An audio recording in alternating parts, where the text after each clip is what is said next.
Hey YouTube, we're back with another benchtop tool review video. This time today we've got a Harbor Freight Japanese style 10-inch pull saw.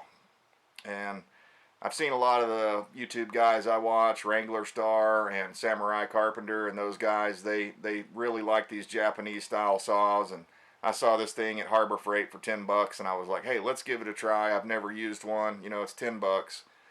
What's it going to hurt? Well, I'll tell you what, this thing is impressive. I'm sure it's not as good as the super high quality Japanese made ones that are authentic. I'm sure they're better.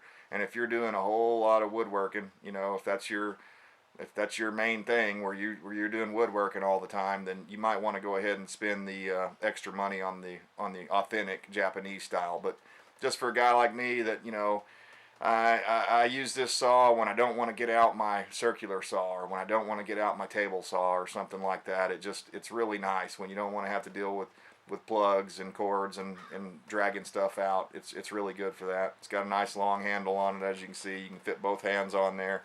In fact, it's kind of designed to use like that, so that you can look right down. You can look right down the middle of the blade. It's real thin, so you can look right down the middle of the blade as you're making your cut, and you can really follow your line. One of the things is it's got these little plastic guards on here. I saw a few people complaining about that on the Harbor Freight review section, but you know, they slide on pretty easy. You just stick them up here at the top like this, and it just slides right down like so. It's no big deal to put them back on. I'd hang on to those because it'll protect your saw while it's in your toolbox or whatever. But anyhow, guys, yeah, I just wanted to show you this, do a quick review on this, and I'll show you here in a few moments a little bit of cutting, a little bit of this thing in action. So it's right up there on par. It's real close to the best $10 I've ever spent at Harbor Freight for sure. So if you guys are thinking about this, just go ahead and go spend the 10 bucks and get the thing. I think you'll be happy with it like I am. You know, again, if you're comparing this thing to one of the really nice, you know, $100 Japanese authentic saws, then I'm sure that it would smoke this thing. But just this compared to an American style push saw, I'm going to this a lot more than I do my old American push saws. Now, unless I'm like, if I'm ripping some 2x4s or doing something like that, or just doing some framing work that doesn't really, you know, need to be that precise, then I'll go for my old American style saw just because I'm kind of more used to it. But as I've grown accustomed to this thing, I find myself pulling this out more and more to do, even when I'm having to do multiple cuts. It just cuts so efficiently that it's a lot of times it's faster than pulling out my circular saw and the cords and getting my saw horses set up and all this. Where with this little saw, I can just clamp into my vise and cut it right here inside the room, you know, and it doesn't create all the dust that a circular saw or a table saw would. So anyways, guys, when we come back, I'll show you how this thing works in action. Okay, I'll give you a quick little demo here. I've just got a piece of old pallet wood up here. It's just a piece of scrap wood, so I can show you guys how this thing works. The coarse side is for your ripping. So that's cutting along, you know, with the grain. The crosscut side is the fine side up here, and that's for, you know, cross-cutting across the grain. So think of it that way. And it'll work either way. It's just it just works better if you use it the way it's intended. So we're going to be doing a crosscut to start with. So I'm going to start out on the fine. And what I like to do is stick my thumb up here. I don't know if you're going to be able to see what I'm doing here, but I kind of use my thumb as a brace, and I go into the corner like this. And I just pick my line, kind of drag it lightly until I get a groove started. And once I get that groove going, I can kind of pull it down at more of an angle like this, at about maybe a 45-degree angle, and then I can follow my line. And you can't see it because I've got you panned in there, but I'm using both hands, and I'm pulling this thing towards myself, so it cuts on the pull.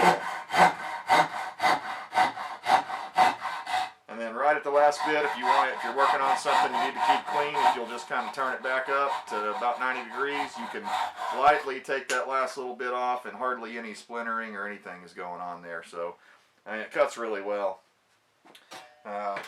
And I wasn't really trying to go super fast on that because I was talking to you guys, but we'll do a rip cut right quick. I don't know if I'll go all the way through this, but for that we're going to use the coarse side of this saw. Let me pull the wood down here where you can see what I'm doing. See if that's a little better. Yep.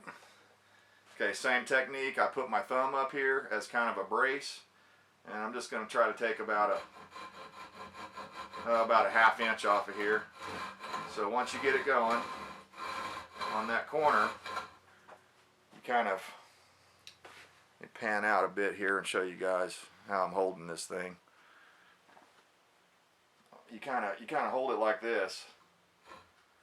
Get it right in your line there, and look right down the blade, and then just let the saw do its job.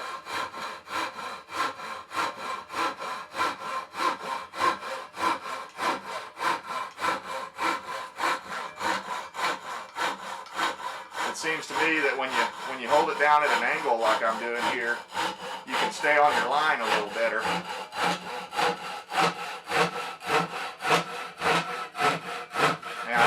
I didn't put a line on here. I'm just cutting this, wood randomly, and I'm not going to cut all the way through that. So we'll just cut it off right here.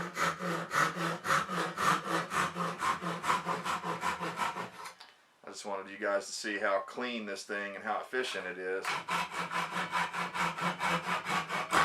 Okay. So let's see if we can show you what we got here.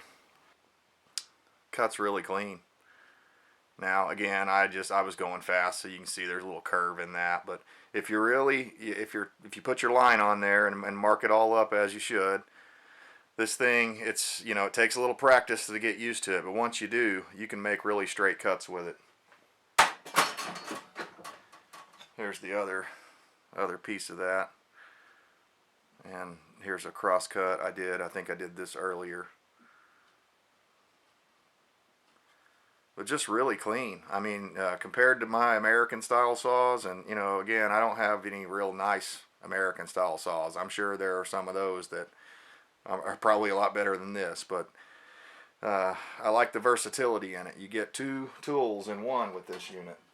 You've got the ripping and the crosscut saw all combined in one, and to me that's smart thinking, and that's nice, and I really like that about the Japanese style saws. So anyways, guys, that's my review on this. Pleasure to use this thing.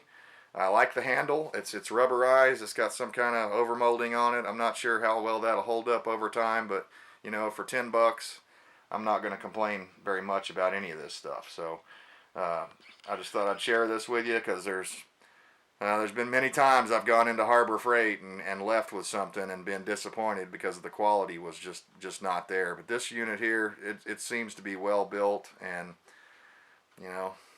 they thought about it. It's even got a hole down here so you can hang it up on the shelf when you're done with it.